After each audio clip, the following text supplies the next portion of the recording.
From Vermont Public, this is The Frequency. I'm Mitch Wertlieb. It's Friday, April 18th, and here are today's headlines.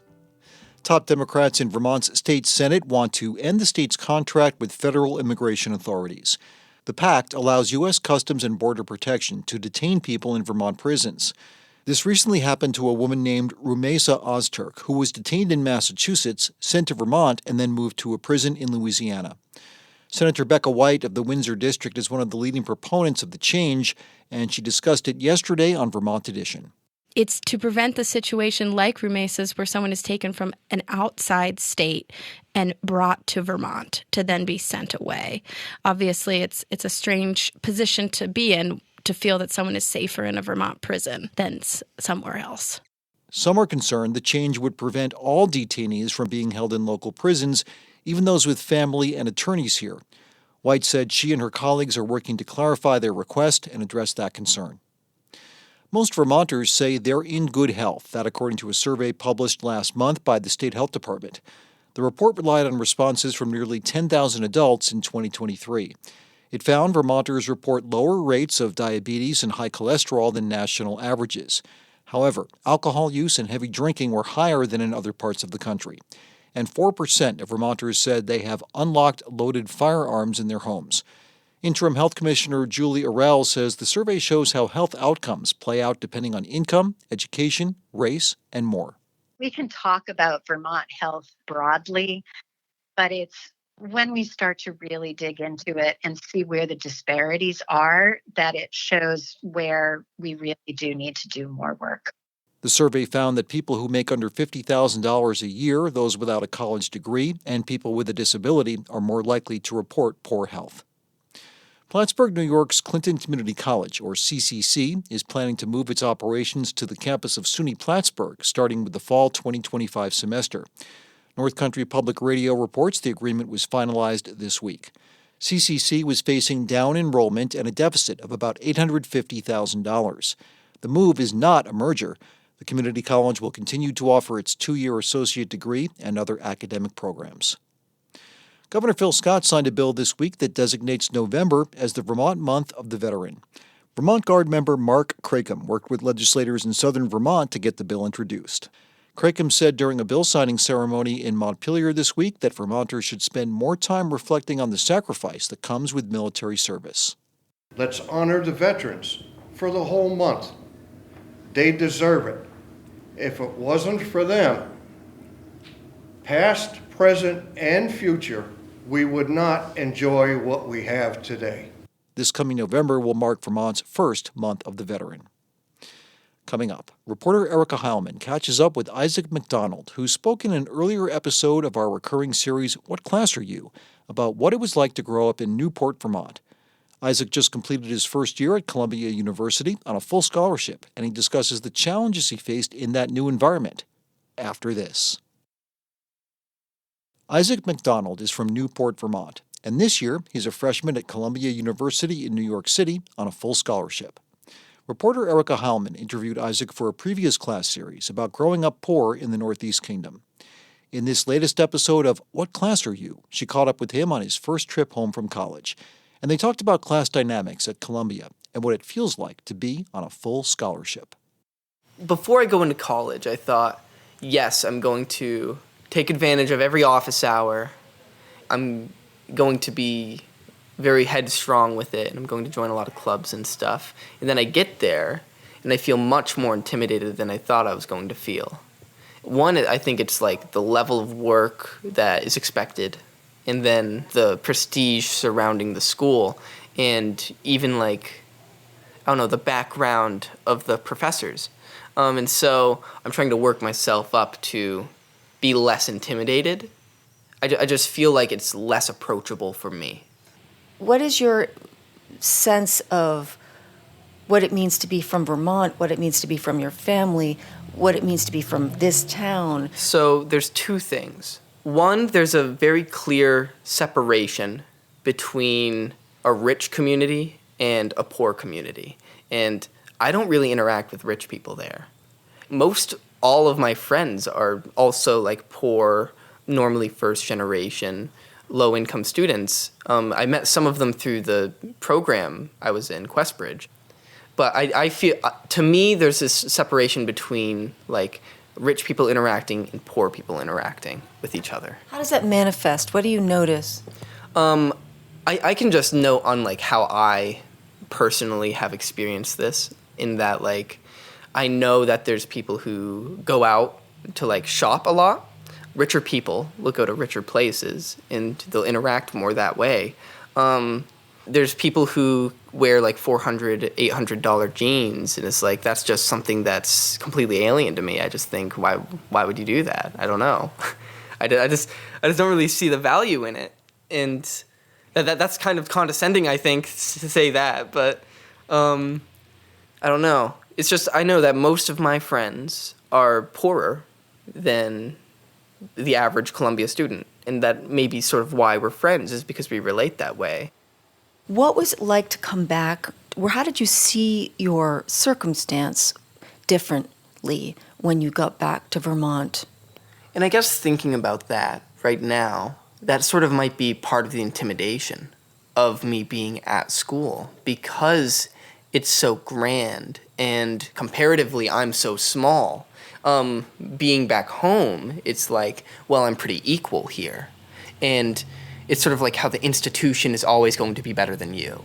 And that's sort of the job of the institution, is it's supposed to be better than you so you can learn from it. But also, it still gives that sense of inferiority to me, I think. But does that have to do with class also? I think so, because it's grand in the way that it's, like, academically grand, but also it's a very, very wealthy school.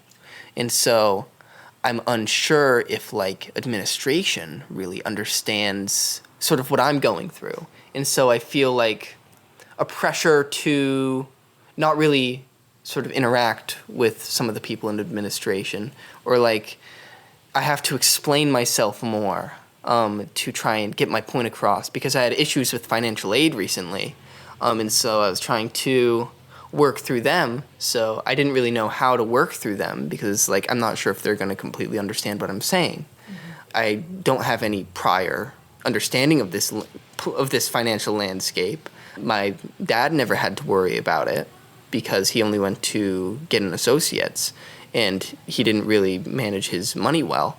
And so it's like, how am I supposed to just sort of figure this into it?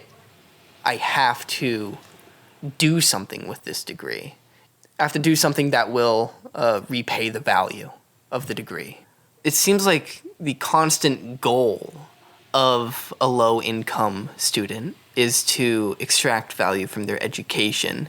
And what does that have to do with class? I'm unsure if that's the exact feeling that someone richer may have, because that's just simply, I just have no experience with it. I have no clue. I haven't asked any rich people about, what do you think of your degree, or what do you think your degree is going to do for you. I just think that there's less of this financial burden on rich people. How does your being a first-generation student, how attached do you feel to that fact about yourself? There's a bit of anxiety. There's a bit of nervousness, because it's like I feel I have to prove to myself that I can get value, extract value from college, and that I can, like, get unique ideas. And so in some way because of this scholarship? Because of this perception of expectation. Okay. I perceive that there is an expectation on me to succeed in college, even if there isn't. I'm not sure if there is or isn't. I just see it that way. Right.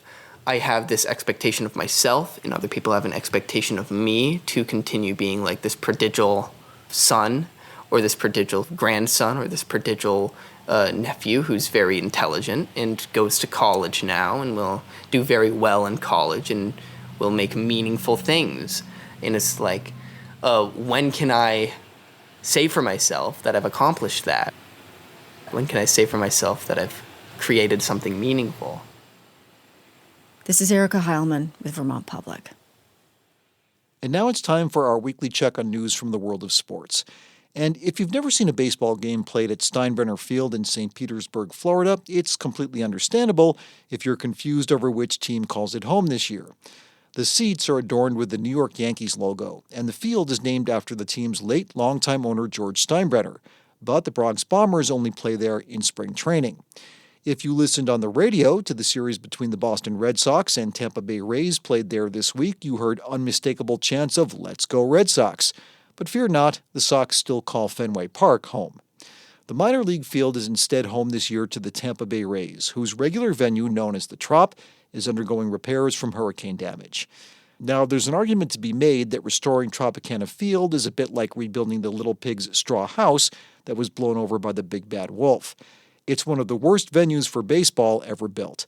A soulless, enclosed dome with artificial turf and metal catwalks that often get in the way of a batted baseball's trajectory. It's rarely sold out, even when the Rays make the playoffs, and there are a lot of fans, yours truly among them, who would rather see the franchise moved to Montreal for a return of the Expos. But that doesn't seem to be in the league's plans. In the meantime, the Red Sox took 2 out of 3 from the Rays there this week after getting pummeled in the first game 16-1. And that was a start to forget for Tanner Houck. But it won't be easy since he set an unwanted record by giving up 12 of those 16 runs in what was the literal worst start in the history of the Red Sox franchise. But Game 2 was a different story, thanks to Alex Bregman, who homered twice and went 5 for 5 at the plate, leading Boston to a 7-4 victory. Bregman was not available for the rubber game as he flew back home to be with his wife for the birth of the couple's second child, and the offense was hard to come by for either team as excellent pitching took over in a 1-0 Red Sox win. Infielder David Hamilton, known more for his speed than the pop in his bat, delivered the game's only run with a line drive solo shot that just cleared the right field wall in the third inning. Starter Sean Newcomb delivered 4 scoreless innings for Boston before Greg Weissert, Garrett Whitlock, and Justin Slayton preserved the victory. Whitlock was particularly outstanding, recording 6 outs over 2 innings, 4 of them by strikeout, to set up Slayton for the save.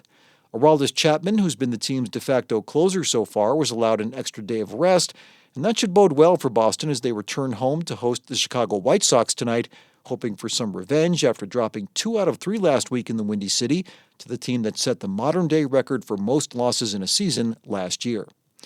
Meanwhile, the New York Yankees put the finishing touches on a 3-game sweep of the Kansas City Royals at the stadium in the Bronx this week. Aaron Judge belted a home run in the 7th inning Wednesday that broke a 3-all tie and led the Yanks to a 4-3 win that was secured for good when Cody Bellinger made a nice sliding grab of a sinking line drive in the 9th inning to keep the tying run from scoring. The New York Mets had been on a tear, winners of 9 of their last 11 before the Minnesota Twins finally cooled them off a bit, winning 4-3 in 10 innings on Wednesday when Ty France singled home the game winner. And that was a relief for the home crowd in Minneapolis watching the game, which had seen the Twins blow a 3-run lead in the 8th inning before France's heroics. Let's turn to the NHL, and that giant sigh of relief you hear coming from north of the border is the sound of Montreal fans exhaling now that their beloved Canadiens have returned to the playoffs for the first time in 4 years. The Habs finally booked their postseason ticket on the last game of the regular season with a 4-2 win over the Carolina Hurricanes at the Bell Center.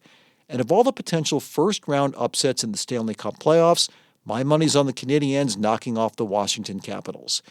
That would mean toppling the club with Alex Ovechkin, who surpassed Wayne Gretzky just a couple of weeks ago as the top goal scorer in NHL history. But hockey is the ultimate team sport, and Montreal has a long history of being the team that wins the biggest games on the brightest stage at the most critical junctures. The Habs are playing with house money right now. They've avoided becoming the first team in franchise history to miss the playoffs 5 years in a row. They've got a hot goaltender in Sam Montembeault, a rabid fan base that's clamoring for a return to the glory days, and a young Russian teenage rookie in Ivan Demidov, who wasn't even supposed to debut until next year. But he's now with the big club, and he had a goal and an assist in his very first pro game. He's already drawing comparisons to the aforementioned Ovechkin, and if there's any truth to that, woe to the rest of the league as he progresses. The NBA playoffs are nearly set after some play-in action that saw the Miami Heat eliminate the Chicago Bulls from getting in. Miami will face the Atlanta Hawks tonight for the right to earn the 8th seed in the Eastern Conference. And out west, Anthony Davis led the Dallas Mavericks to an elimination of the Sacramento Kings. The Mavs will vie for the 8th seed in the West, going up against the Memphis Grizzlies tonight.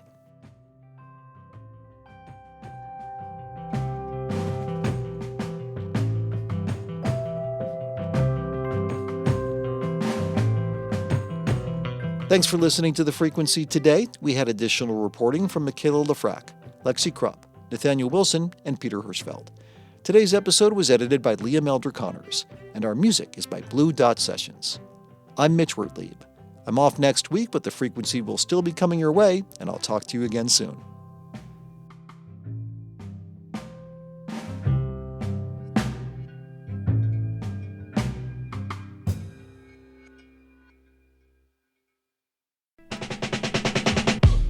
This is Tanya Mosley, co-host of Fresh Air.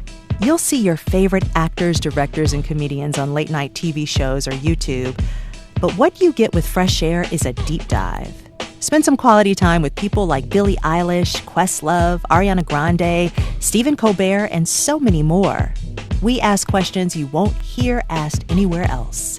Listen to the Fresh Air podcast from NPR and WHYY.